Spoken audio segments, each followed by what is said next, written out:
Shalom, shalom, boa tarde.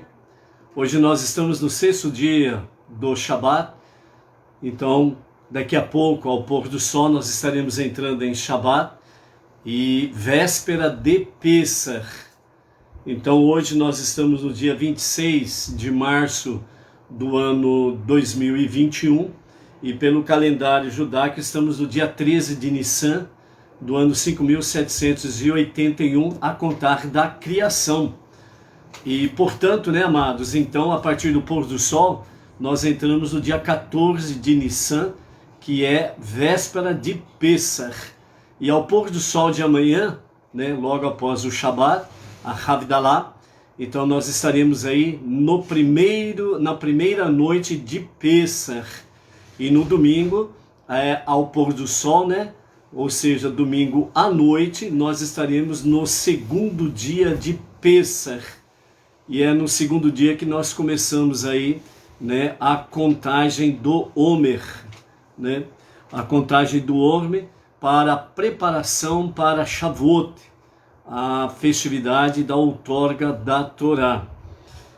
Lembrando, sem sombra de dúvidas, que toda a festividade bíblica ela está primeiramente relacionada explicitamente para o povo judeu.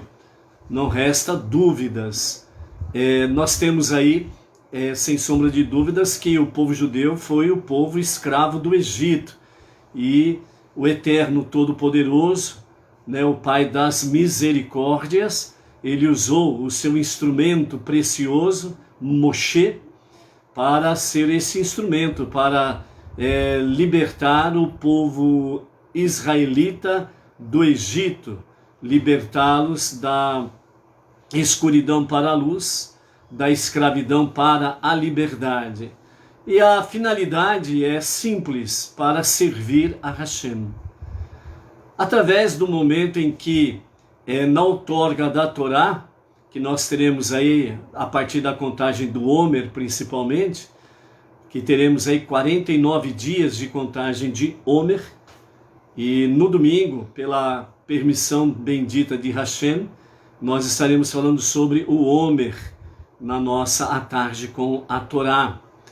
E então, a partir da contagem do Omer, na segunda noite de Pessach, começa o primeiro dia, a primeira noite, e vamos por 49 dias fazendo a contagem.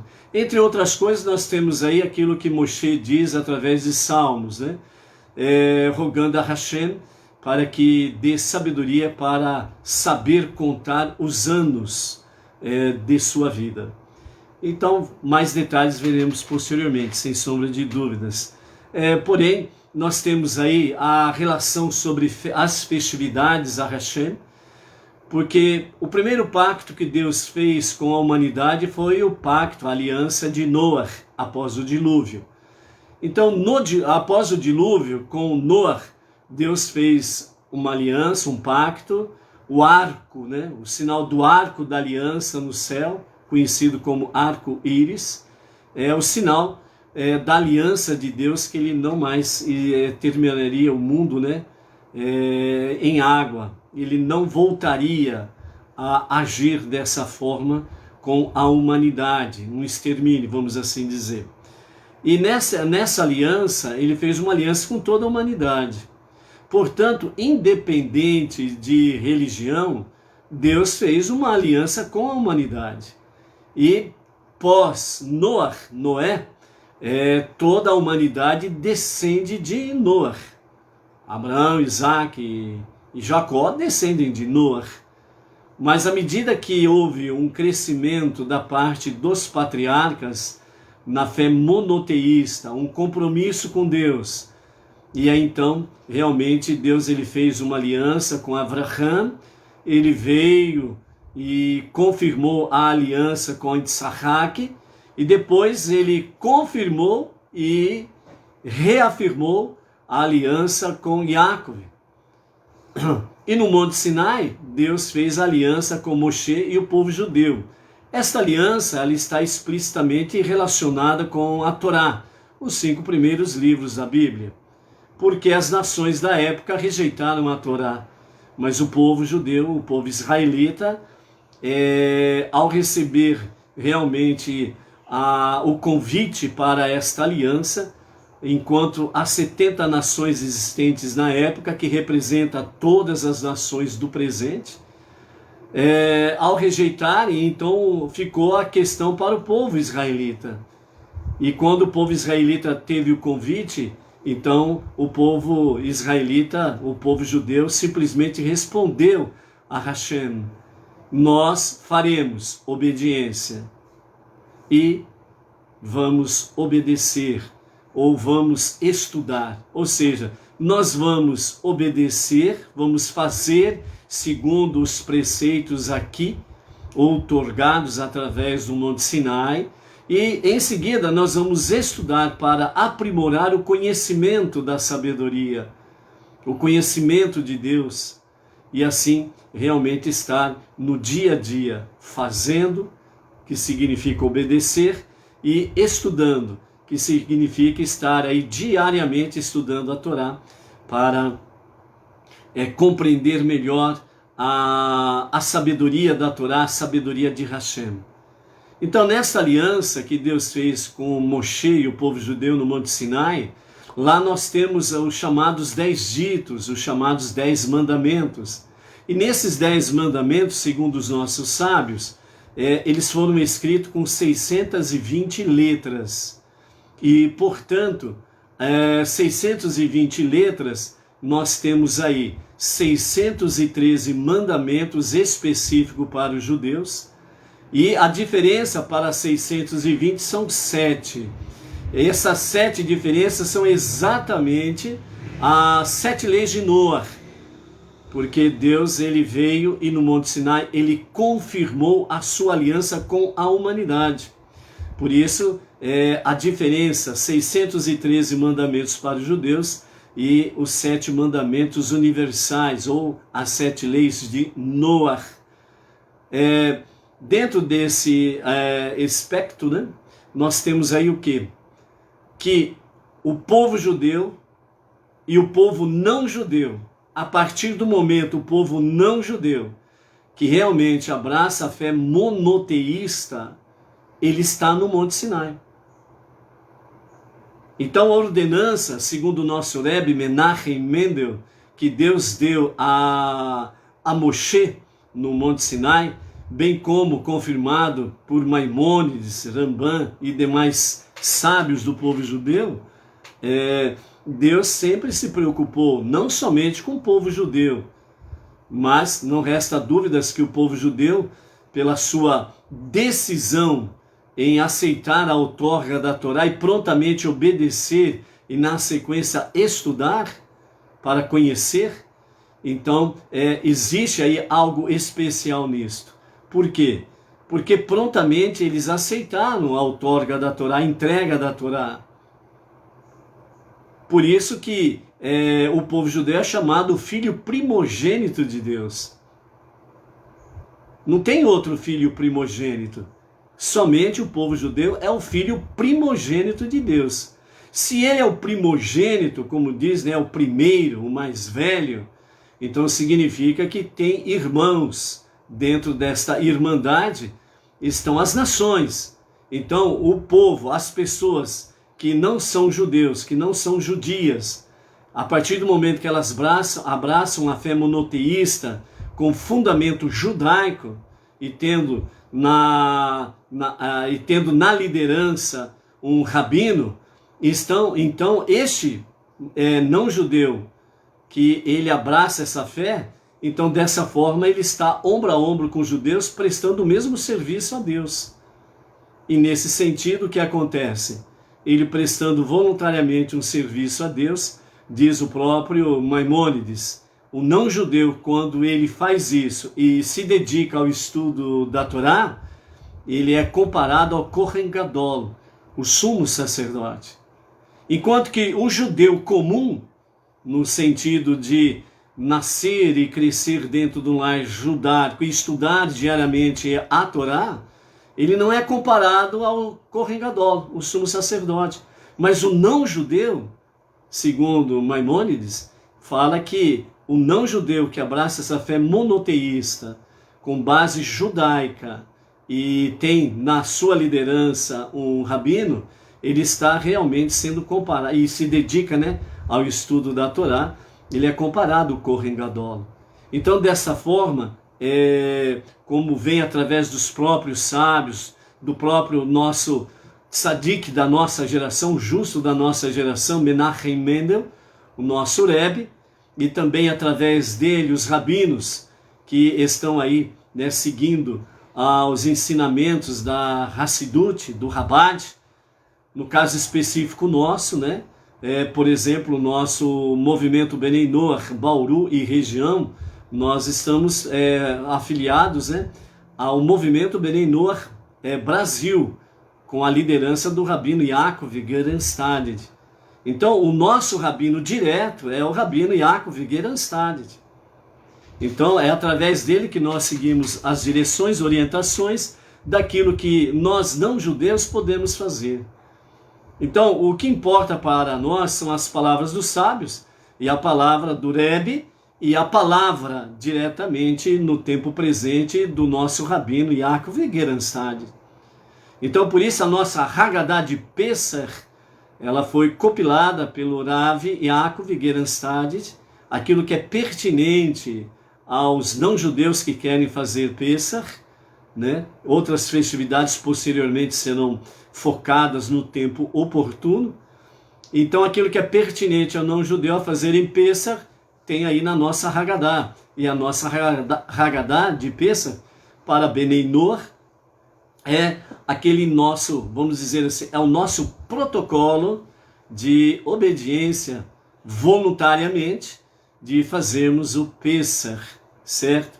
Então, dentro dessa realidade, nós temos aí aquilo que o Rebbe disse na sua liderança do Chabad dos anos 50 a 94, 1950 a 1994, que Deus, ele ordenou a Moshe e ao povo judeu ir às nações, ir lá no meio das nações e levar o conhecimento da unidade e da unicidade de Hashem.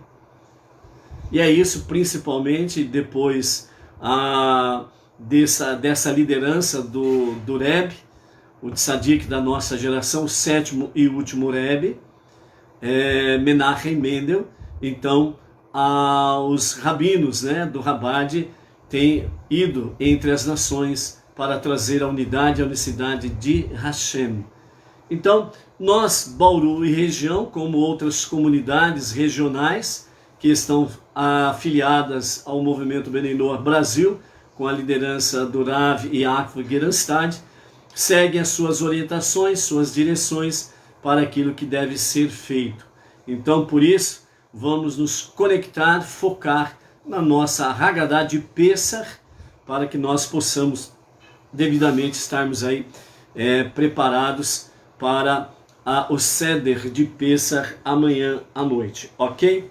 Então, hoje nós estamos também no dia 189 do ano 5781, e hoje nós temos a penúltima gota de sabedoria, de ensinamento, aprendizado do nosso Rebbe, dentro do grupo que tem como título Libertando-se.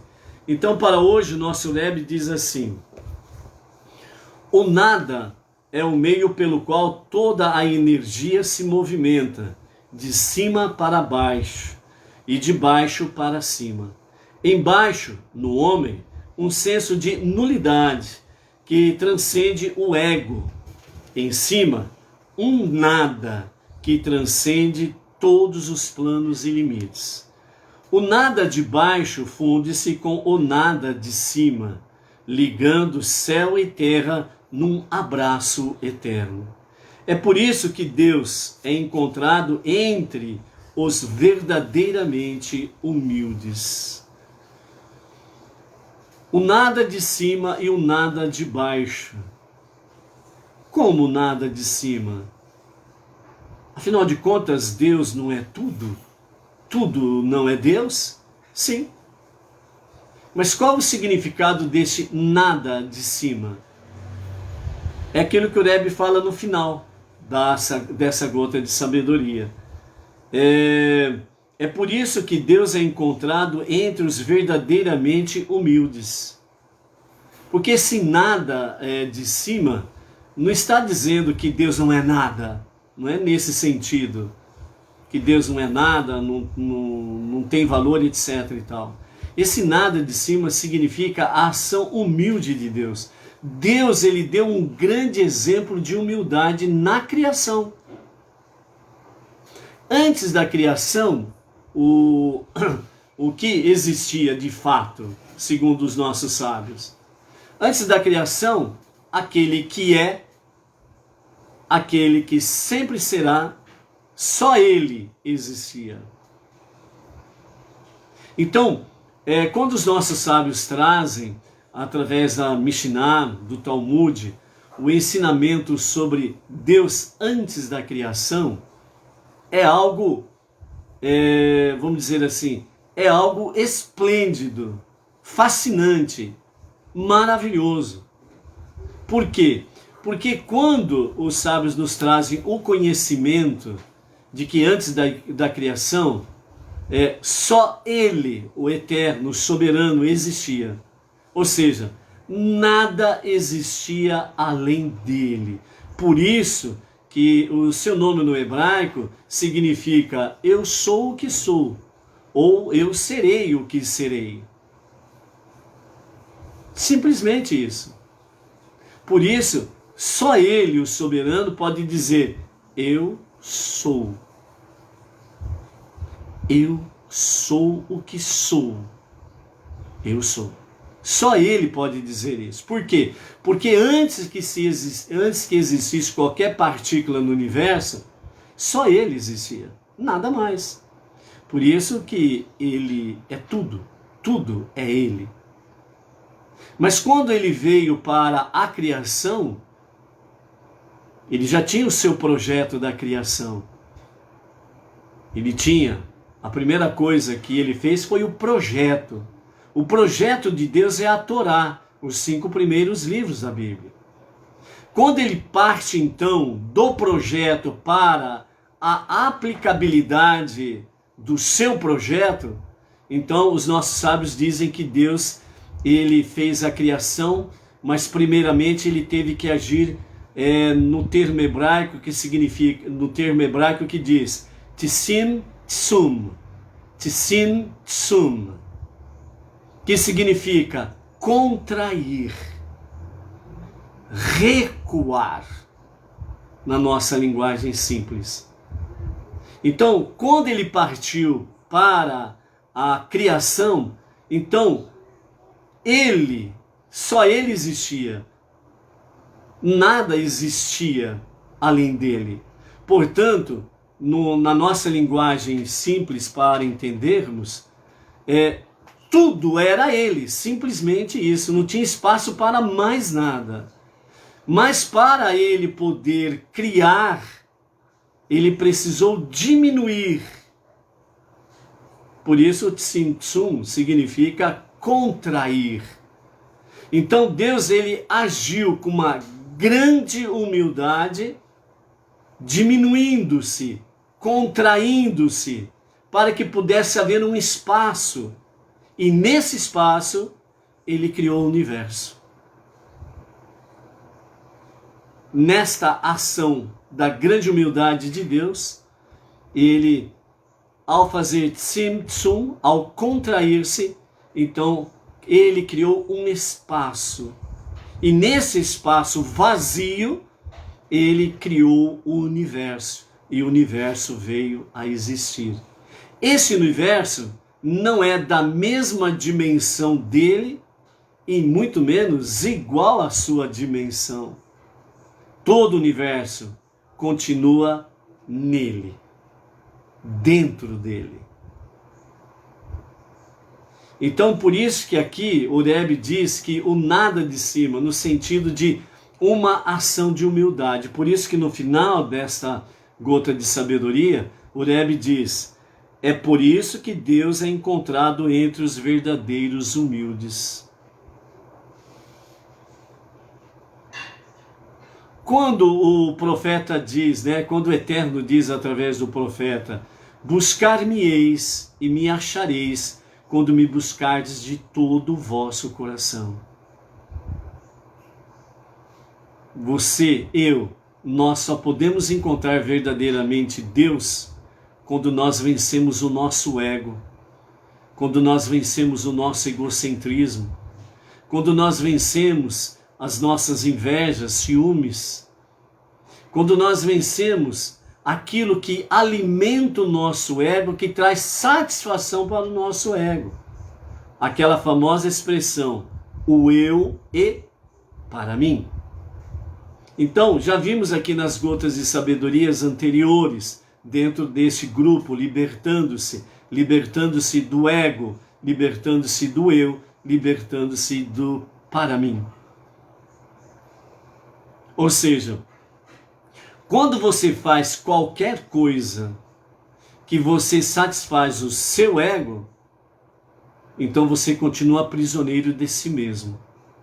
Quando você faz qualquer coisa, mínima que seja, mas o seu intuito, a sua vontade, o seu foco é que Ele, o Todo-Poderoso, seja exaltado, então você está indo além do limite do seu ego. Você está vencendo o seu ego. Então você se torna nada. Você se torna nada. Por isso, quando a pessoa ela se enche muito de, entre aspas, razão, ela gosta de sair falando pelos cotovelos. Quando a pessoa ela está cheia do seu ego, só eu estou vendo a verdade, os outros estão cegos. Só eu descobri, entre aspas, a verdade, os outros não. Continuamos prisioneiros do nosso eu. Então, por isso, o nada é o meio pelo qual toda energia se movimenta, de cima para baixo e de baixo para cima. Você precisa ver aqui dentro de dois aspectos. Esse nada é o meio pelo qual toda energia se movimenta, de cima para baixo e de baixo para cima. Dois aspectos que você precisa ver aqui. O primeiro é o físico. Por que o físico? Porque quando você olha para cima, você não vê nada. Você vê apenas o céu, modo de dizer, mas você não está vendo nada. É simplesmente um espaço vazio. E você adentrando além do céu que você vê, você entra então mais ainda no espaço de nada. Então esse é um aspecto físico, material. Mas quando você vai para o aspecto espiritual, esse nada significa humildade. É você reconhecer que de fato você é nada sem Deus. Que Deus, só Ele, é tudo. Que sem Ele, você não pode fazer absolutamente nada.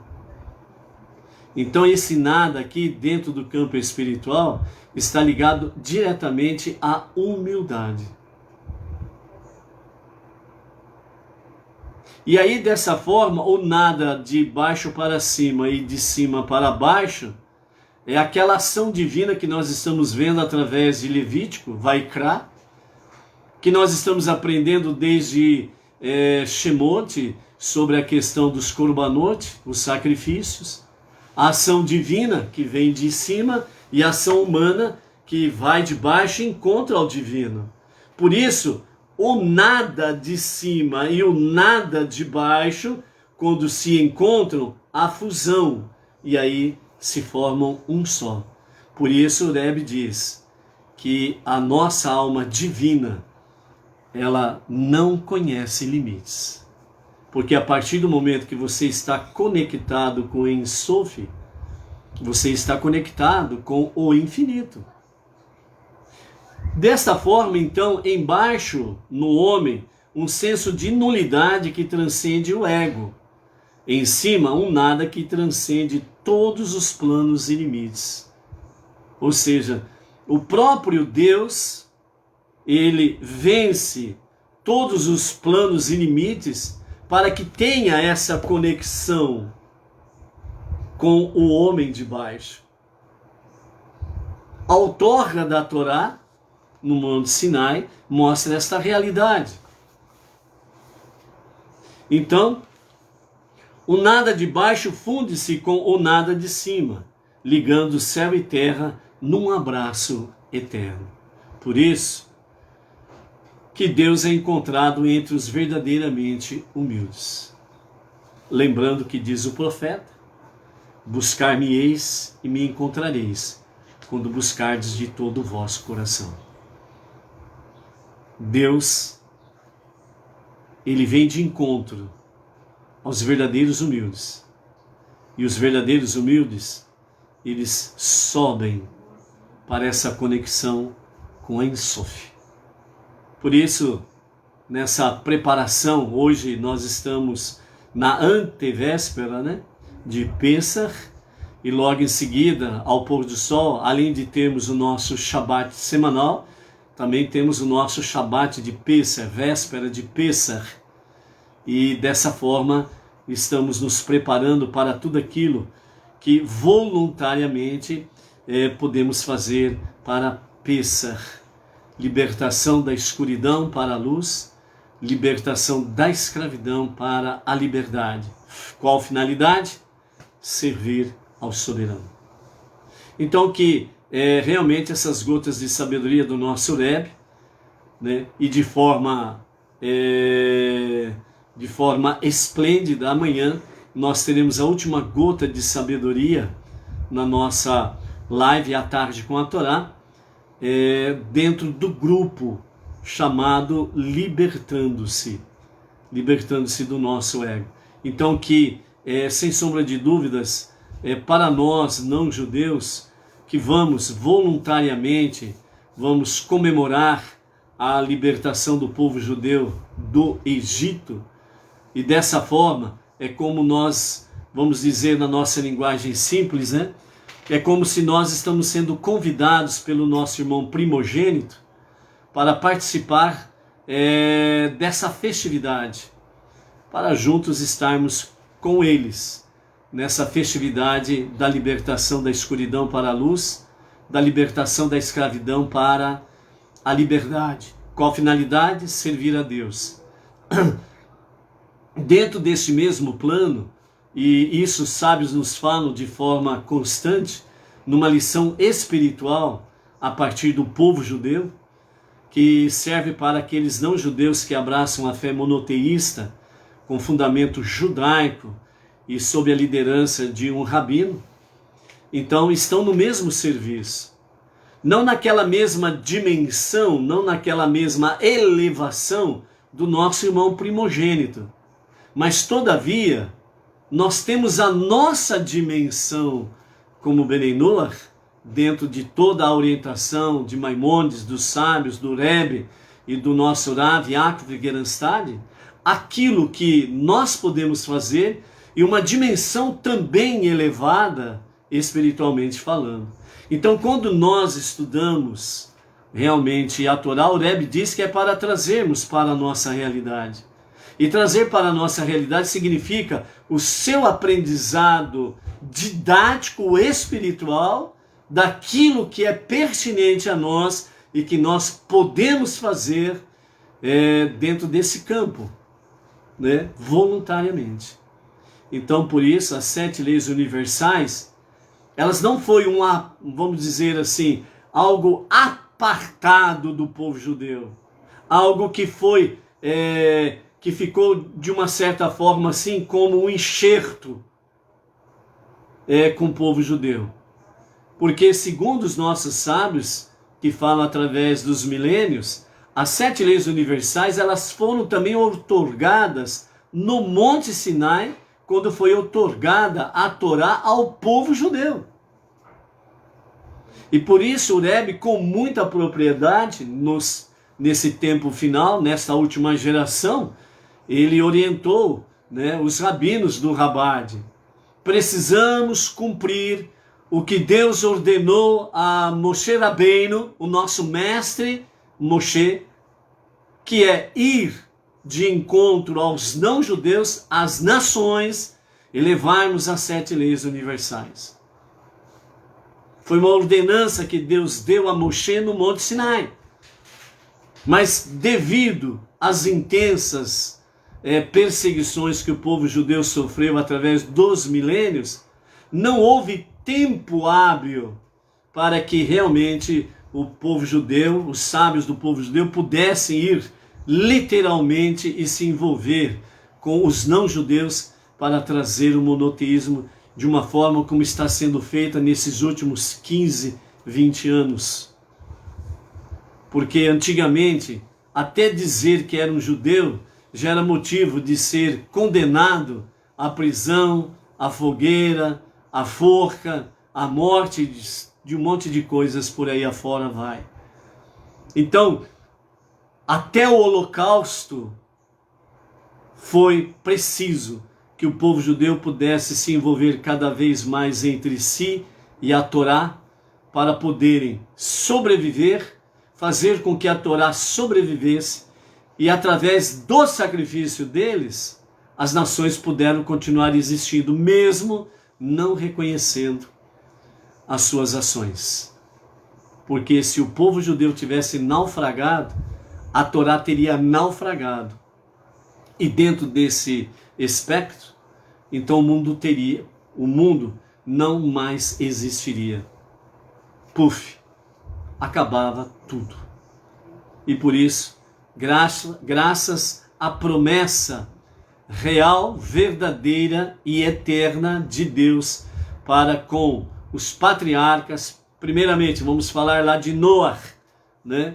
O primeiro pacto com a humanidade, né? Então, os pactos que Deus fez com Noé, os pactos que Deus fez principalmente com os patriarcas, Abraão, Isaac e Jacob, a aliança que Deus confirmou a Moshe no Monte Sinai, isso tem prevalecido.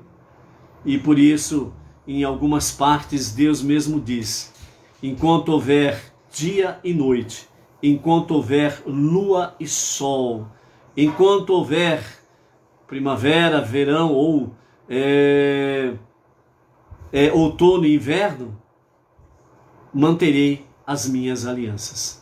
Então, dessa forma, nós louvamos e bendizemos a Hashem pela sua fidelidade e louvamos a Hashem realmente pelo povo judeu ter preservado a Torá através desses milênios com tantas e tantas perseguições, aflições e mortes, né? Sem contar as inúmeras ameaças de serem exterminados da face da terra.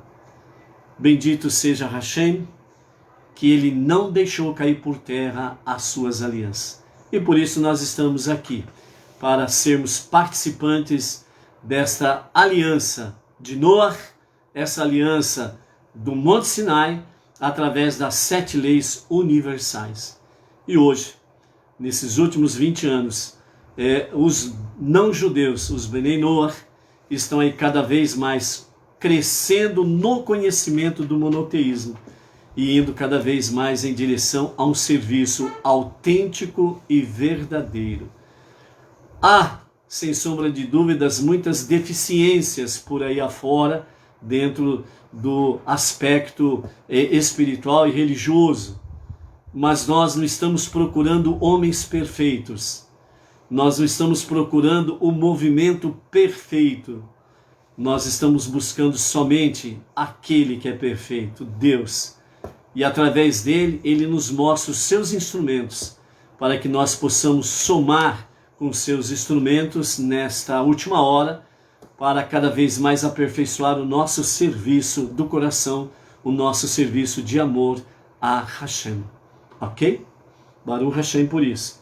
Então vamos lá, né? Falando um pouquinho antes de fazermos a nossa aliá, vamos fazer a nossa leitura e em seguida nós vamos encerrar aí com alguns comentários rápidos e precisos sobre Hametz, ok?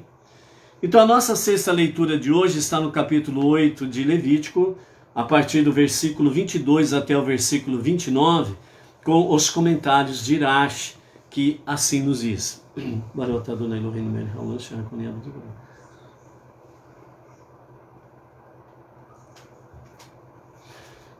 Então vamos à nossa sexta aliá.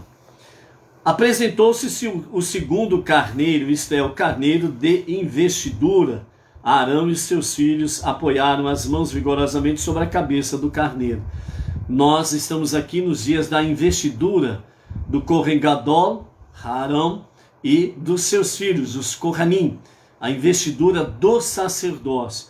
O primeiro carneiro, nós vimos primeiramente o touro do sacrifício, do Corban, né, o touro do sacrifício, para perdão de pecados, que foi ofertado ali por Moshe para o sacerdote, o Arão, o Kohen Gadol. E depois nós vimos aí que foi levado também os 2 carneiros para a oferenda de elevação. O primeiro carneiro, vimos aí na aliá de ontem, de elevação, e para Arão e seus filhos. E agora o segundo carneiro, que nós estamos vendo aqui na nossa aliá de hoje, ela nos traz exatamente sobre a questão da continuidade para a investidura, né? E aqui o segundo carneiro, ele é propriamente dito o Corban, o sacrifício para a investidura. Apenas recordando o quadro que nós compartilhamos ontem, né? O quadro que nós compartilhamos ontem sobre a investidura do sacerdócio. Então nós temos aí 6 componentes para essa investidura. O primeiro é o touro jovem, que é a oferenda de pecado. Depois nós temos o primeiro carneiro, que é a oferenda de elevação. O segundo carneiro, que é a oferenda de investidura. Depois nós temos 3 componentes que estão relacionados diretamente aos pães.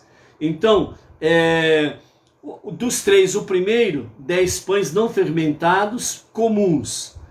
É a oferenda, todos eles ligados diretamente à oferenda de farinha, certo? Então é o Corban, o sacrifício de farinha de trigo fina, certo? Então, oferenda de trigo de farinha fina também korbanot, são também sacrifícios para Hashem. Então o primeiro se refere aos 10 pães não fermentados comuns. O segundo, né, nós temos aqui 30 pães. Então, o primeiro dos 30 são 10 pães não fermentados comuns. O segundo, 10 pães não fermentados escaldados. E o terceiro, 10 biscoitos achatados não fermentados, certo? Todos eles são queimados sobre o altar. O primeiro dos 10 pães, né? Dos 30 pães, né? Os primeiros 10 pães serão comidos pelos sacerdotes. O segundo será comido, será queimado sobre o altar, e o resto comido pelos sacerdotes, né? E o terceiro também, além de ser queimado, também sobre o altar, o restante, um pão, é queimado nas 3 ações, e os demais são comidos pelos sacerdotes, ok? Então aqui nós estamos indo para o segundo carneiro, na nossa aliá de hoje, na nossa leitura de hoje, com os comentários de Irash, capítulo 8, verso 22, de Levítico. Apresentou o segundo carneiro, isto é, o carneiro da investidura, e Arão e seus filhos apoiaram as mãos vigorosamente sobre a cabeça do carneiro. Ele o abateu, e Moshe tomou de seu sangue com o seu dedo e colocou sobre a saliência do meio da orelha direita de Arão, sobre a articulação do meio do polegar da mão direita de Arão, e sobre o polegar do pé direito de Arão. Ele fez avançar os filhos de Arão, e Moshe colocou do sangue sobre a saliência do meio de sua orelha direita, sobre a articulação do meio do polegar da mão direita e sobre o polegar de seu pé direito. Então Moshe, de pé no chão, aspergiu o sangue restante sobre o altar em seus cantos, nordeste e sudoeste, de maneira que se considerou que o sangue estava ao redor do altar. Tomou a gordura que cobria as vísceras, isto é, sobre o omaso e o retículo, a cauda gordurosa, toda a gordura que estava sobre as vísceras, isto é, sobre o abomaso ou, alternativamente, sobre o intestino delgado, o diafragma com parte do fígado e 2 rins com sua gordura e a coxa direita. Tomou um pão não fermentado comum, um pão de óleo. Vem aqui o primeiro dos 30 oferendas dos sacrifícios de pães, certo? Então o primeiro grupo de 10 pães tomou um pão não fermentado comum, um pão de óleo, assim chamado porque era feito com a mesma quantidade de óleo dos outros 2 tipos de pão juntos, escaldado, e um biscoito achatado, já falando dos 3, certo? Não fermentado, do cesto de pães não fermentado que estava diante de Deus, e colocou-os em cima das gorduras e da coxa direita. Então pôs tudo isso sobre as palmas das mãos de Arão e sobre as palmas das mãos de seus filhos, e pôs sua mão embaixo das deles, e assim junto com eles agitou as gorduras, a coxa direita e os pães, isto é, moveu-os para lá e para cá nas 4 direções, e depois para cima e para baixo, tornando assim tudo isso uma oferenda agitada para Deus, ou diante de Deus. Moshe tomou as gorduras, a coxa e os pães das mãos deles e os queimou sobre o altar como a oferenda de elevação. Queimou-os com a intenção de que fossem oferendas de investidura agradáveis e uma oferenda de fogo a Deus. Moshe tomou o peito do carneiro da investidura e o agitou do mesmo modo que agitara as porções queimadas, tornando-o uma oferenda agitada diante de Deus. Então, ele foi para Moshe para que comesse como sua porção do carneiro da investidura, como Deus ordenara a Moshe. Então aqui nós encerramos a nossa sexta aliá, ok? Comentando algo aí sobre Hametz, né? Então vamos aí. Já foi divulgado durante toda a semana pelos vários grupos, né? Benei Noach, por vários emissários, vários irmãos que têm divulgado aí sobre as questões de Haggadah, de Pessach, o nosso livreto para Haggadah de Pessach, sobre as questões, né? É voluntário, ninguém é obrigado a fazer absolutamente nada. Para fazer um ato voluntário, você faz movido por amor. Se porventura você não fizer, devido a certas circunstâncias, dificuldades, entre elas, de não separar o hametz, tudo aquilo que está ligado à fermentação de sua casa, não significa que você não ama a Deus. Eu vou fazer porque se eu não fizer vai ficar aquele negócio, parece que eu não amo a Deus. Não é. Lembre-se de uma coisa, o seu amor por Deus ele tem que ser algo autêntico, verdadeiro. E tem que partir do coração, uma coisa simples. Né? Então, quando se fala de um serviço voluntário, um serviço de amor, não significa que, no caso específico, né? Quem for fazer, né, limpar a sua casa de hametz, daquilo que é fermentado ou que leva à fermentação, se você vai fazer segundo a halahá, segundo a lei judaica. E isso também já foi muito bem já argumentado em várias etapas aí durante a semana pelos nossos amados Benei Noach. E dentro desse escopo aí, pessoas, famílias, têm uma certa dificuldade enorme de ainda não fazer essa separação de hametz. A separação de Hametz é uma mitzvah, é uma ação, ela é separada do Seder, de Pessah, segundo a nossa liderança Bnei Noach Brasil, Rav Yaakov e Caio Escatini. Então, dentro desse escopo aí, então, separar o Hametz, ou limpar a casa do Hametz, é uma situação. O Seder de Pessah, que é o cerimonial e o jantar de Pessah, amanhã à noite, no sábado à noite, neste ano, é outra situação. Não comer Hametz durante os 7 dias, só comer a matzá, por exemplo, né, o pão não fermentado, e não comer absolutamente nada que esteja ligado ao Hametz, também é outra ação que você pode tomar durante esses dias aí, né? Se você vai fazer a separação do Hametz, a limpeza, melhor dizendo, da casa do Hametz, então você precisa fazer por completo, segundo a Halahá, a lei judaica, certo? Se porventura você ficar em dúvida, será que eu vou fazer direito? Então é melhor não fazer.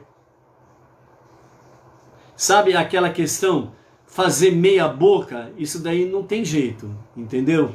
Então assim, ou eu faço a limpeza de casa de Hametz, como tem que ser feito segundo a Halahá, a nossa Haggadah de Pessah, o nosso Rav Yaakov, que fez a compilação, ele traz lá na página 5 a ordem da inspeção e eliminação do Hametz. Então nós temos aqui, de uma forma resumida, simples, objetiva e direta, o que eu preciso fazer para a inspeção e eliminação do Hametz dentro da minha casa. Então quando você pega a Haggadah e você vai lá na página 5 e você lê a instrução, aí você analisa, aí você diz assim, puxa vida, eu ainda não estou preparado para isso. Ok. Não tem mistério. E também não tem maldição, ok? Fique certo disso daí. Nós, Bnei Noach, nós precisamos ter uma convicção de shalom. Shalom da parte de Deus. Não foi colocado no teu cangote, na tua nuca, no teu pescoço, a canga de boi. Lembre-se disso. Já fomos libertos de todo e qualquer sistema religioso que trazia a canga na nuca, no pescoço. Não. Pessah, libertação da escravidão para a liberdade. Libertação da escuridão para a luz. Nós não temos mais aquela visão que tínhamos antigamente de que Deus é um carrasco e não Pai das misericórdias. Então você tem, para nós não judeus, para os judeus é bem claro, tzav, ordene. Então eles fazem segundo uma ordenação bíblica direta de Deus. Isto é para judeus, a ordenação, né? Uma expressão assim simples para entendermos. É uma obrigação de fazer. Então eles têm essa obrigação para fazer. Por isso é tzav, ordene. Ponto. Ok? Judeu e questão judaica de halahá 100%, vamos deixar lá. Isso daí é uma coisa lá. Para nós não judeus, é uma questão de uma ação voluntária. E isso, sabe, já vem falando através de milênios. O nosso Rebbe Menachem Mendel vem falando dos anos 1950 a 1994. As compilações dos seus ensinamentos, da sua sabedoria, que são inúmeros e inúmeros livros, também têm sido compartilhados nos 4 ventos do planeta, norte, sul, leste e oeste. E traz a orientação sobre para Bnei Noach, uma ação voluntária, por amor. Então, quando você lê aqui na página 5 da Haggadah, ordem da inspeção e eliminação do Hametz, que o nosso Rav Yaakov Genestad trouxe para nós, então quando você olha, analisa e diz, eu não tenho condições de fazer isso este ano, vou me preparar melhor para fazer o ano que vem. Por causa disso, eu deixei de amar a Deus? Não, muito pelo contrário. Isso faz com que aumente o seu amor pelo eterno. Por quê? Porque você leu, tomou consciência das instruções. E você viu que eu não tenho condições de fazer. Porque se eu fizer, eu vou fazer meia boca. Eu vou fazer meia sola. Meia sola, meia boca é uma expressão muito usada dentro da sapataria. Hoje é difícil, né, achar aí sapataria, aqueles que consertam sapatos, né? Os chamados sapateiros, que havia muito antigamente, né? Então, quando nós tínhamos um problema no nosso calçado, nós pegávamos os nossos sapatos e levávamos ao sapateiro. E aí chegávamos lá para o sapateiro e falávamos para ele, o sapateiro, ó, tem jeito de consertar esse sapato? Aí o sapateiro ele olhava e falava assim, ó, dá para fazer meia boca, dá para fazer meia sola. Que era o quê? Era simplesmente na base, na sola do calçado, certo? Normalmente a parte da frente do calçado, ali na sola, era o que mais gastava, né? Então ele falava assim, ó, vou tirar aqui meia sola e vou colocar uma sola nova. E dá para você usar por mais um tempo. Então, pode fazer então, sapateiro. Aí no dia seguinte você ia lá buscar o seu sapato e aí ele mostrava para você da metade, né? Um pouquinho mais da metade para trás, que vai ligado ao salto, né? Então estava de forma original quando você comprou o sapato. Mas da sua maior parte, né, da metade para frente, estava ali a meia sola que ele colocou, certo? Ele colocou meia sola nova para você poder usar o seu sapato por mais tempo. Ou seja, uma reforma meia sola, ok? Então você analisou as instruções e você disse, não, eu não tenho condições de fazer isso esse ano ainda. Então não faça. Por quê? Porque nós temos que obedecer a halahá, a lei judaica. Se nós queremos fazer voluntariamente nos submetemos a halahá, a lei judaica. Para que nós não venhamos cair em erro do quê? De criarmos, né, uma nova, entre aspas, legislação. Uma nova lei. Nós temos que obedecer à Constituição Federal. A nossa Constituição Federal é a Torá, os 5 primeiros livros da Bíblia, que os nossos sábios trazem para nós de forma instrutiva para conhecermos. Então, quando você analisa e você vê, não tem condições de fazer esse ano, vou fazer no ano que vem, limpar a minha casa, separar o âmbito de dentro da minha casa, você está agindo por amor a Deus e a sua lei, a sua Torá. Então, seu amor não diminuiu em hipótese nenhuma, fica tranquilo com isso, ok? Da mesma forma também o Seder, o jantar à noite, né, que a Haggadah nos mostra para nós, segundo o nosso Rav Yaakov, né, através do Kais Katina, apesar que o Rav Yaakov ele fez aí alguns vídeos que tem pautado aí a semana toda. Quem ainda não viu pode entrar lá no canal do YouTube do Rav Yaakov Gerenstad e ver lá, ou então nos grupos e ver os vídeos pertinentes a Pesach, ok? E então dessa forma aí, a Haggadah nós vamos seguir dentro desse padrão que o Rav nos forneceu através da Haggadah de Pesach para Benei Noach, ok?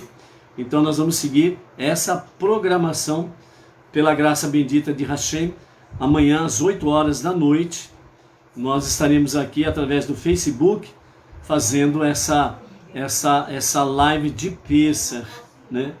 Ainda não temos nenhuma confirmação aqui até o momento se porventura mais alguém vai fazer a live, vai estar ao vivo transmitindo o Pesach, né? Então, à medida que for comunicado, estaremos também compartilhando outros, ou emissários, ou a própria sede lá no Brooklyn, São Paulo, também estaremos compartilhando aí, para que as pessoas tenham várias opções para poder seguir, né? O que nós orientamos aqui, né, é uma orientação, né? Você segue se você quiser, obviamente, né? Como nós temos o nosso movimento Bnei Noach Brasil, certo? Então a orientação é: siga as lives ligadas ao movimento Bnei Noach Brasil, certo? Ou seja, se a nossa sinagoga, a Beit Chabad Brooklyn, através ali do Rav Yaakov, do Caio Scatini, estarem transmitindo o Seder de Pessah, é a opção a ser seguida. Qualquer emissário do movimento ligado ao movimento Bnei Noach é a opção a fazer, certo? Então, não venham divergir disso daí, né? Com todo respeito a todo e qualquer outro segmento, né? Mas se nós estamos aqui nesse segmento Bnei Noach Brasil, com a liderança do Rav Yaakov, então é aqui que nós temos que prestigiar. Outra coisa, sabemos que vários segmentos do judaísmo tradicional e ortodoxo também estarão alguns canais transmitindo o Pessah. Mas lembre-se de uma coisa: essas transmissões, elas são especificamente para os judeus e não Bnei Noach. Então, por exemplo, o Beit Chabad Central, lá de São Paulo, parece que eles estarão transmitindo o Seder de Pessah, mas é de um rabino ortodoxo para o povo judeu propriamente dito, ponto. Não é para Bnei Noach. Então, não adianta você ficar assistindo a live de Pessah de um rabino para judeus, você não vai estar cumprindo nenhuma mitzvah, não, certo? Você, vamos assim para entendermos, né? Você pode ser um simples espectador, no sentido de ver e contemplar o que está sendo feito, certo? E pronto. Só isso, um simples espectador. Ou você pode estar num outro grupo, o grupo dos infiltrados. Você se metendo aonde não foi chamado. Simples assim, ok? Vamos lá. Então, a ordem e a inspeção de eliminação do Hametz, o nosso Rav Yaakov, pela nossa realidade, diz assim: é costume colocar pequenos pedaços de pão duro nas diversas dependências da casa, onde se procurará pelo Hametz, né? Tudo aquilo que está ligado à fermentação. Pouco tempo antes da inspeção, com a finalidade de que quem a realiza os encontre, né? Então, uma migalha de pão, na hora que você vai fazer a limpeza, às vezes tem lá, atrás da porta, tem uma migalha de pão lá. Você tem que eliminar aquela migalha de pão, ela não pode ficar lá. Então, a inspeção e a eliminação de Hametz dentro da halahá, ela é séria, objetiva e ela é minuciosa. Então, leia, você está ouvindo aqui, depois você leia, releia. Se você vê que tem condições de o fazer e o quer fazer voluntariamente, por amor, amém, aleluia, Baruch Hashem. Agora, se você analisa com a razão e você vê, não tenho condições de fazer isso esse ano, não faça, ponto, acabou, tranquilo, sossegado, continue em shalom e pronto, ok? Segundo a Kabbalah, deve ser colocados 10 pedaços do pão duro, esses pequenos pedaços esparramados em diversos lugares da casa. A inspeção ela termina quando todos os cômodos da casa são devidamente inspecionados e dessa forma os 10 pedaços de pães aqui devem ser encontrados. Obviamente, alguém esconde os pedaços E outra pessoa que não viu quem escondeu vai procurar. Ou seja, essa inspeção, essa pessoa, ela vai fazer, né, essa pessoa ou mais pessoas da casa, ela vai fazer essa inspeção em todos os cômodos da casa. Se trouxer os 10 pedaços para aquele que escondeu os 10 pedaços, que ele vai colocar em pontos estratégicos, obviamente, então ele vai ter certeza que a pessoa ou as pessoas fizeram a inspeção e a eliminação do Ramses adequadamente. Entendeu? Deve-se inspecionar com a luz de uma vela em todos os lugares escondidos, mesmo nas fendas existentes do assoalho, né? Tem muitas casas que não tem o piso frio, tem o assoalho, né? O assoalho de madeira. Então as frestas dela podem conter ali râmetes, migalhas de pão, migalhas de biscoito, migalhas de macarrão cru, por exemplo, que caiu por ali, ou mesmo o macarrão pronto, certo? Uma coisa muito comum nos dias atuais, as pessoas fazerem suas alimentações em sofá. É errado, ainda mais diante de televisão. É errado. Né? Por que é errado? Porque já vimos aqui que a nossa mesa de refeição, ela é comparada ao misaber, ao altar do sacrifício. Então, quando vamos nos alimentar, nós devemos nos alimentar à mesa e não no sofá diante de televisão, principalmente. Aí piorou a situação, né? Ok? Então a nossa alimentação, ela tem que ser feita à mesa, certo? À mesa.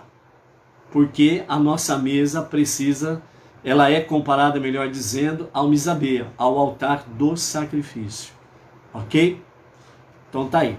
Mas, né, sem contar com a questão de refeição, mas aquela tal de, entre aspas, né, aquele momento recreativo, né, descontraído, então as pessoas vão para o sofá assistir lá um bom programa, obviamente, né, se porventura existir um bom programa, aí vai fazer o quê? Então vai lá, um exemplo simples, né? Vai lá no sofá, senta lá e começa a comer um biscoito, né? Que é normalmente conhecido como bolachas, né? Mas o nome correto é biscoito, né? Recheado, biscoito de maisena, né? Biscoito de água e sal e por aí afora vai.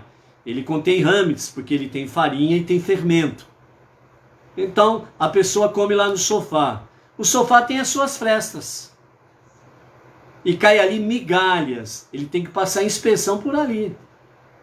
Então, por isso, amados, a ordem da inspeção e eliminação de râmetes, ela é detalhada. Ela precisa começar na manhã, no caso específico deste ano, hoje, né? Nós vamos entrar no Shabat. Então, essa eliminação, essa inspeção e eliminação, ela precisa começar já nos primeiros raios solares da manhã, na casa inteira. E até as 10h30 da manhã, precisa ser eliminado completamente, segundo a halahá judaica, ok? Que é patrocinada aí através dos rabinos. Então, começar já com os primeiros raios da manhã, fazendo a inspeção, ou seja, primeiro, né, uma pessoa, ela vai esconder os 10 pedacinhos, sem ninguém ver, não vale malandragem, ok? Sem ninguém ver, e aí os demais membros da família saem procurando. E aí vai ter que inspecionar a casa toda, né? Então, frestas, mesmo que tenha aí piso frio, às vezes lá tem a junta, né? Está lá com um defeito lá e às vezes pode ter lá uma fenda e ali pode ter também migalhas. Do sofá, né? As migalhas que caem nas frestas do sofá, inspeção completa, certo? O local onde se armazena os alimentos, precisa lá ver se tem migalhas de pão, de farinha, de fermento e por aí afora vai, ok? Então, após a inspeção, deve-se ser cuidadoso para que o râmete guardado para ser comido ou queimado na manhã seguinte seja colocado num lugar seguro para que não seja levado de um lugar para o outro. Evita-se desse modo que seja esmigalhado e esparramado por crianças ou roedores. Após a inspeção, deve-se também anular o râmetes que possa ter sido negligenciado na inspeção e fazer o seguinte pronunciamento: todo fermento e tudo que for levedade que esteja em minha posse, o que não vi e não eliminei e do qual não saiba, que seja anulado e sem dono, como o pó da terra. Ou seja, depois da inspeção todinha, então aí, ou o chefe da casa, ou a pessoa que está dentro da fé monoteísta, então fez toda a inspeção, então acabou a inspeção. Então aí ele faz esse pronunciamento, né? Porque se porventura ficou alguma coisa para trás, então seja considerado anulado e sem dono como o pó da terra, para que você não seja achado culpado. E no 14º dia de Nissan, ou na 5ª hora do dia, deve-se fazer uma fogueira específica, queimar o râmetes e anulá-lo. Para esta anulação feita de manhã, pronuncia-se: todo fermento e tudo que for levedado que esteja em minha posse, quer eu o tenha visto ou não, quer eu o tenha observado ou não, quer eu o tenha eliminado ou não, que seja anulado e sem dono como o pó da terra. Deve-se queimar os 10 pedaços de pães que foram colocados durante a queima do râmetes, né? E fazendo o seguinte pronunciamento: seja tua vontade, Adonai nosso Deus, assim como eu elimino o râmetes de minha casa e de minha propriedade, da mesma maneira elimina todas as forças estranhas e elimina o espírito de impureza da terra e elimina de nós a nossa má inclinação e concede-nos um coração de carne para servir-te com verdade. Faze com que toda a citra arha, todas as quelipot e toda maldade sejam consumidas em fumaças, e elimina o domínio do mal da terra e elimina todos aqueles que angustiam a Shekhinah, a presença divina, com espírito de destruição e espírito do julgamento, assim como eliminaste o Egito e seus deuses naqueles dias e nesta época. Amém. Selah. Então esta aqui é a ordem de inspeção e eliminação, ok? De râmetes.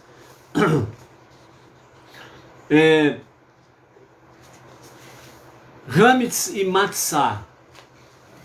Segundo os nossos sábios, né, Pesach é celebrado o nascimento da nacionalidade judaica. E é em virtude do singular ato de redenção, né, que o povo judeu é obrigado a servir a Deus e cumprir os seus mandamentos. Pois foi através da redenção que ele garantiu ao povo judeu, e foi através da redenção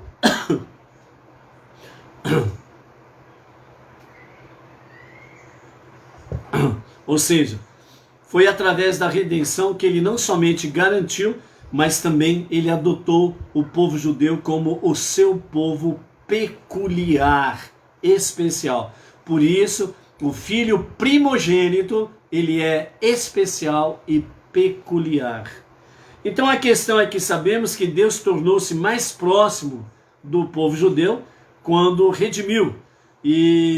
Mas como nos tornamos sua nação por nossa iniciativa? A resposta é matzá.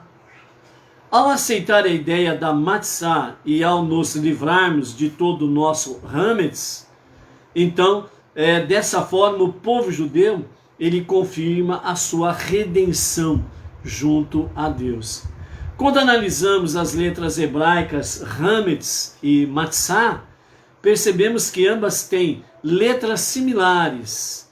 As duas palavras têm a letra mem e a letra tzadik, ou tzad, né? E ambas têm uma letra consistindo em 3 linhas.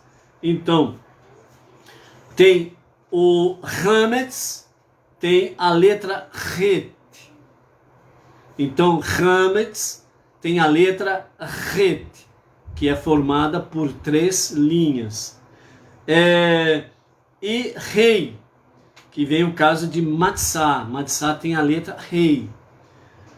A diferença entre Rei e Het é que a terceira linha do Rei, ela é quebrada, simbolizando humildade e submissão.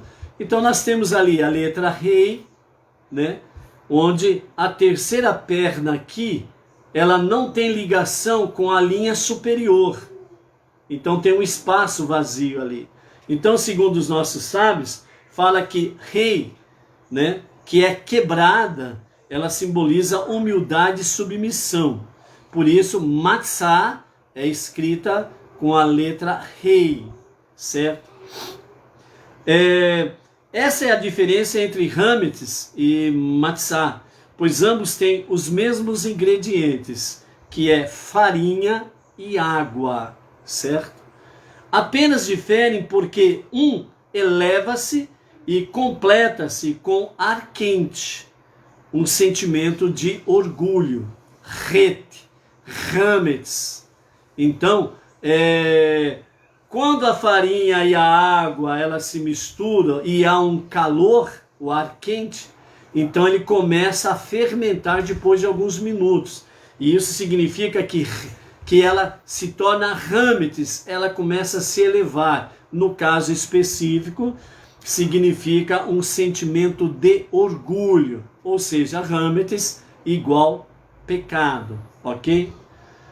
Matzah tem o mesmo ingrediente, a única diferença está na atitude, pois permanece plana. Matzah é plana, né? Mostrando humildade e submissão, enquanto que o Hametz, ele leveda a massa, então o pão incha, certo? Com esse ar quente na farinha e na água, e ela então torna-se Hametz, né? Algo fermentado, simbolizando orgulho, prepotência. E quando somos arrogantes, nos distanciamos de Deus e nos aproximamos da corrupção, achando que estamos no comando e que nosso pensamento e o que sentimos é o que importa e não outra coisa. Se a pessoa elimina o ar quente, tornando-se humilde, então torna-se próximo do seu Criador e permite a divindade brilhar dentro de si. Ao comer Matzah neste ano, deixe escapar o ar quente, o orgulho, a prepotência, a arrogância, o eu, o para mim, o ego. E então você certamente atingirá um nível mais elevado espiritualmente, né? Então nós vemos aqui que os nossos sábios, eles trazem esse paralelo, né? Quando somos arrogantes, nos distanciamos de Deus. A pessoa, ao se distanciar de Deus, ela se torna arrogante e ela se aproxima da corrupção. Toda corrupção é a ausência de Deus na vida da pessoa. Não importa que essas pessoas, esses corruptos, pelo tribunal terreno, sejam, entre aspas, inocentados, absolvidos. Pelo tribunal celestial, vão ter que prestar contas. E se a justiça não faz o seu papel, e dessa forma ela abala as estruturas do mundo, aqueles que aplicam a justiça com injustiça também não vão escapar do tribunal celestial. Então, por isso, somos várias vezes pela Torá, e principalmente Salmos em diversas oportunidades, pelo livro de Provérbios de Salomão, nós somos chamados a atenção, exortados para nós não termos inveja do corrupto que prospera. Porque logo virá o abatimento, ou seja, logo virá o juízo do tribunal celeste e serão abatidos ao pó da terra sem poder se levantar novamente. Por que isso? Porque Deus ele dá tempo para que o perverso, o corrupto, o arrogante ele não somente tome conhecimento do seu pecado, mas que ele faça techuvá, arrependimento e retorno a Deus. Quando se esgota o limite do tempo, aí vem o tribunal celestial para executar a sentença. Aí, babau, meu filho, não adianta mimimi, não adianta você comprar um bom advogado, comprar promotor, juiz, os raios que o partas, todos cairão diante do tribunal celestial. Por isso, a nossa fé não é em vão no soberano do universo, ok? Então, essa é uma realidade, ok? Essa é uma realidade para as nossas vidas, certo? Dessa forma, então, nós estamos vendo aí sobre a questão de Hametz, né, que representa o pecado, o orgulho, a prepotência, a arrogância, a corrupção, e por aí afora vai com as suas dimensões diversas, né? Então, antes de nós começarmos o Pêssar, é fundamental que nós estejamos fazendo essa questão para quem vai inspecionar e eliminar o Hametz da sua casa, ok? Então, Hametz, nós precisamos entender que é qualquer comida ou bebida feita à base de trigo, centeio, cevada, aveia ou espelta, ou de seus derivados, mesmo que em quantidade mínima, que é fermentado. A única exceção é a matzá, que é um pão não fermentado, pois foram tomadas todas as precauções especiais para assá-la. Entretanto, mesmo matzot, para as quais não foram tomados cuidados estritamente minuciosos para evitar o início do processo de fermentação, serão consideradas Hametz. Segundo, os nossos sábios falam que aquele que vai trabalhar, na sua casa, vai manusear a farinha e a água para fazer matzá, ele não pode exceder a sua preparação para a entrada do forno a 18 minutos. Depois de 18 minutos, a massa já se torna Hametz, porque ela já começa a fermentar a partir dos 18 minutos.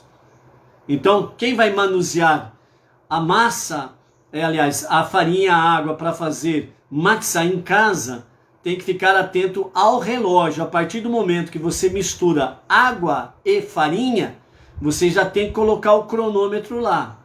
Não pode o amassar e o preparar a massa, fazer ela achatada, o biscoito achatado, a matzá achatada, não fermentada, e levar ao forno, você tem que ter 18 minutos para fazer tudo isso. Tem que ser rápido, ok? Agora, aqueles que compram, a matzá devidamente aí, através, no caso, beneinoar.org.br, na loja lá na sede em São Paulo, já vem devidamente com todos os cuidados, e outros sites que também tem aí disponibilizado as caixas de matzá, melhor dizendo, certo? Então, alimentos que durem o ano inteiro foram verificados e se enquadram dentro das rigorosas leis da dieta judaica, a kashrut, as leis de kashrut, não são necessariamente também permitidos para Pêssar, requerem preparação especial e só podem ser consumidos durante os 8 dias da festa, se contiverem em sua embalagem o selo kasher para Pêssar, emitido por um rabino ortodoxo, Então, tem aí mercados e sites que vendem alimentos específicos, kashrut, para os dias específicos de Pêssar, ok? Outra coisa que nós precisamos estar cientes aí do significado de Pêssar então, os judeus estão terminantemente proibidos de ingerir qualquer alimento fermentado em Pêssar. O pão é o substituto para, o pão normal que usamos aí dia a dia, é substituído pela matzá. Então aquela bolacha fina, sem fermento, ok? Então durante 7 dias, quem decidir não comer nada fermentado, principalmente aí ligado aí ao pão normal, né? E que vai comer matzá, então pães chatos, né? Ou achatados, feitos apenas de farinha e água, né? Judeus de todo o mundo tomam um cuidado especial para não comer nem mesmo a mais ínfima partícula de hametz, ok? A característica da massa fermentada, hametz, é que cresce e incha, simbolizando orgulho, ostentação, né? Arrogância e estar mais próximo da corrupção do que outra coisa, né? Então estar distante de Deus obviamente, vai se ligar facilmente à corrupção, em todos os níveis, ok? Então, por outro lado, a matzá fina e plana, sugerindo submissão e humildade. Então, Pessach nos ensina que hametz, arrogância, é a própria antítese do ideal da Torá. Então, Pessach vem trazer para nós entre várias mensagens, mas esse conceito, que hametz, né, que é a questão do inchar, o ego, o eu, o orgulho, prepotência, arrogância, corrupção, estar ligado à corrupção e por aí afora vai, né, é uma antítese ao ideal da Torá. O ideal da Torá é que realmente o nada de baixo, o homem, o ser humano, e o nada de cima se conectem e sejam um só. Quando um homem arrogante é confrontado com a obrigação de cumprir uma mitzvah que demande uma dose de autossacrifício, por exemplo, caridade, que envolve compartilhar suas posses com os menos afortunados, ele evita cumprir a sua obrigação. Argumenta, na verdade, tenho o direito de ter mais do que possuo atualmente, portanto, por que deveria doar parte disso? Além do mais, o egoísmo da pessoa arrogante priva-se de sua capacidade de discernir o valor do próximo. E ele conclui de forma presunçosamente que o outro, o próximo, está bem abaixo do seu nível. Segundo esta lógica dele, do arrogante, do egoísta, a causa da pobreza do próximo é prontamente entendida.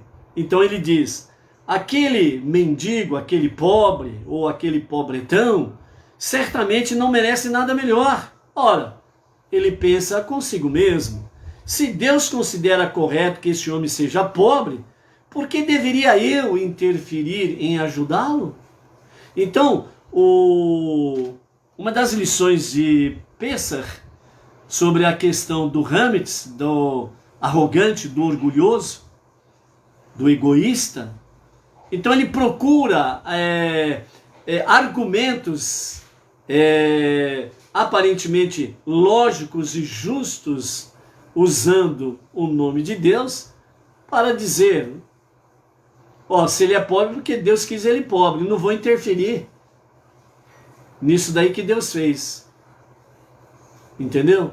Então ele procura, entre aspas, né, legislar em causa própria.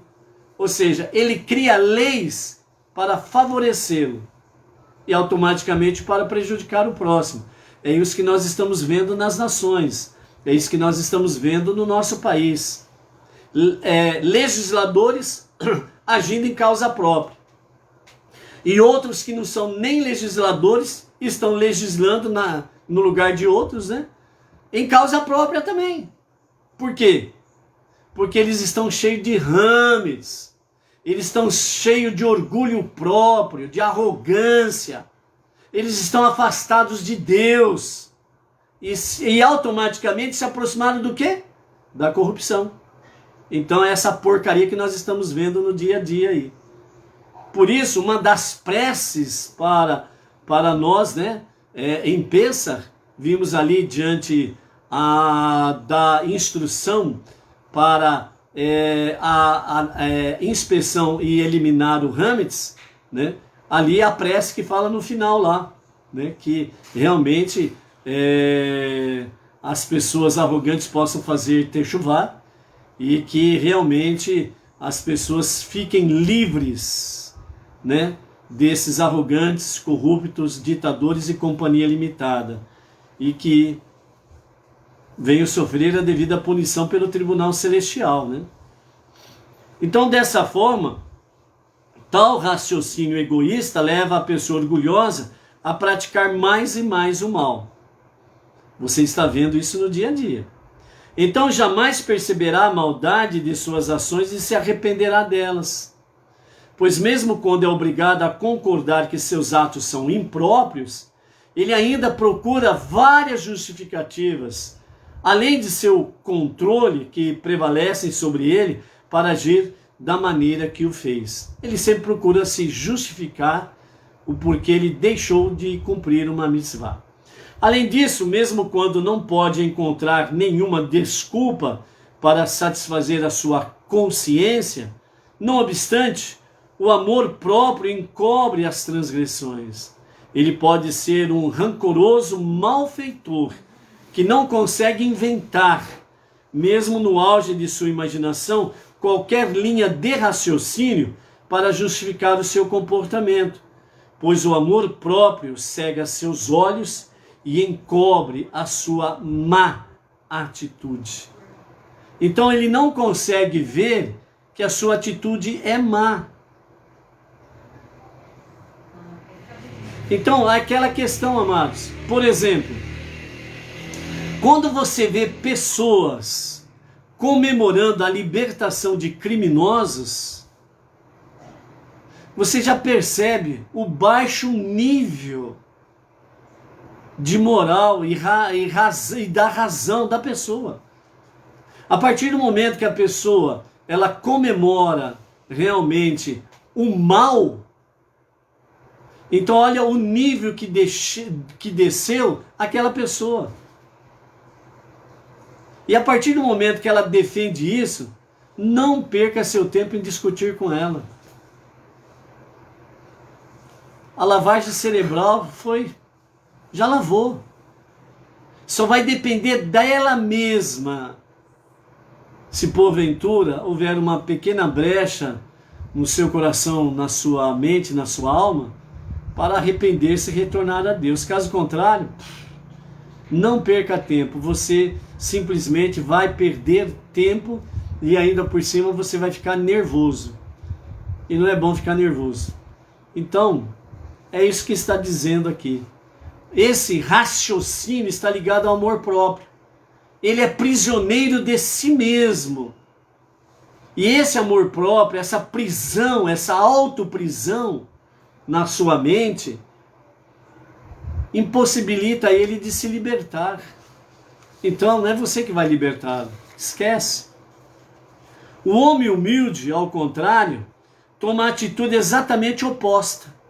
Seja com respeito ao cumprimento dos mandamentos, seja quanto ao seu arrependimento de atos incorretos do passado, usando a mitzvah da tzedakah, que é ato de justiça, uma vez mais como, por exemplo, o homem humilde compara-se com seu próximo à luz adequada. O comparar-se com seu próximo, o que é? Ele e eu somos iguais diante de Deus. Eu não sou mais do que ele não é mais do que eu. Nós somos iguais. Então, o homem humilde, ele passa a régua nesse nível. Todos somos iguais. Pensa consigo mesmo. Sou realmente melhor do que ele? Mereço melhor sorte? Esta análise, feita objetivamente, leva a simpatizar com o próximo e a prestar-lhe ajuda. Ele vai cumprir o mandamento da Torá. Ame o teu próximo como a si mesmo. Além disso, quando a pessoa desrespeitosa age erradamente, não tenta justificar seu comportamento incorreto. Pelo contrário, sua sincera autoanálise o estimula a fazer techuvá, certo? Então, quando ele faz uma autoanálise sincera, honesta, então ele tem tudo para ir para a Techuvá, arrependimento e retorno a Deus. Quando aquele que erra, aquele que age ligado à corrupção nas suas diversas dimensões, então quando ele faz uma autoanálise real, sincera, verdadeira, honesta, transparente, ele tem tudo para a Techuvá, arrependimento e retorno a Deus. Por isso, a cada ano em Pêssar, somos ordenados pela Torá a livrarmos-nos de todos os traços de Hametz. Devemos procurar descartar cada partícula de Hametz espiritual, a arrogância, para que sejamos capazes de perceber claramente nossas próprias falhas e as boas qualidades do nosso próximo. Então, essas são mensagens para nós, nessa preparação para Pêssar, sobre o que é Matzah e o que é Hametz. Que isso fique profundamente enraizado em nossas mentes, corações, e possamos aí nos prepararmos adequadamente para Pêssar. Não se esqueça, você precisa fazer tudo de forma voluntariosa, com amor. Separando ou não o Hametz de tua casa, não pode faltar o amor a Deus. Ok? Então, pela graça bendita de Hashem, uma boa preparação para Shabbat, um Shabbat Shalom para você, sua família, sua comunidade, e que possamos nos encontrarmos amanhã às 14 horas em à tarde com a Torá, né? A preparação final para Pêssar, e dessa forma estaremos aí à noite entrando em Pêssar, ok? Aliás, estava me esquecendo, né? Amanhã, devido justamente a essas questões de preparação de Pêssar e tudo mais, então nós estaremos fazendo a nossa tarde com a Torá amanhã às 10 horas da manhã, ok? Então amanhã às 10 horas da manhã é o nosso encontro à tarde com a Torá. E aí nós estaremos finalizando a nossa 25ª Parashá Tzav, Ordene. Shalom, Shabbat Shalom, até amanhã.